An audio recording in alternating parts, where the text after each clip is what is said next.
Salve, nazione azzurra! Siamo qui questa sera con una notizia esplosiva che sta mandando in delirio i corridoi del club. Preparatevi, tifosi, perché nessuno si sarebbe aspettato questo. Con l'estate alle porte, il nostro amato club è già al lavoro per rafforzare la squadra, e la grande novità arriva direttamente dal rinomato giornalista dell'In Mattino, Pino Taormina.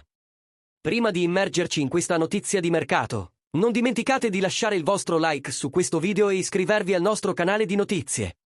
Durante un'intervista esclusiva per Radio Gol in diretta su Kiss Kiss Napoli, Taormina ha fatto delle rivelazioni sconvolgenti, sottolineando che ci sono forti voci su un possibile arrivo di un giocatore dal Paris Saint-Germain a Napoli. Questo movimento potrebbe essere direttamente collegato alla possibile partenza di Osimhen, il nostro talentuoso attaccante nigeriano.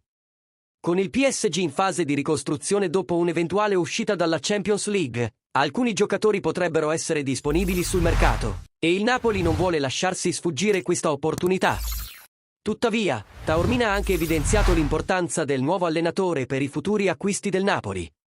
Con un fondo di 120 milioni di euro, più ulteriori 80 milioni disponibili, il nostro presidente De Laurentiis ha tutto il necessario per allestire una squadra ancora più competitiva. La scelta del nuovo comandante sarà fondamentale per definire il futuro del club nella prossima stagione. Preparatevi, amici, perché l'estate si prospetta movimentata per il Napoli. Cosa ne pensate di questa possibilità di portare rinforzi di peso dal PSG? Lasciate le vostre opinioni nei commenti qui sotto e restate sintonizzati sul nostro canale di notizie, perché torneremo presto con le ultime novità. Alla prossima, forza Napoli sempre!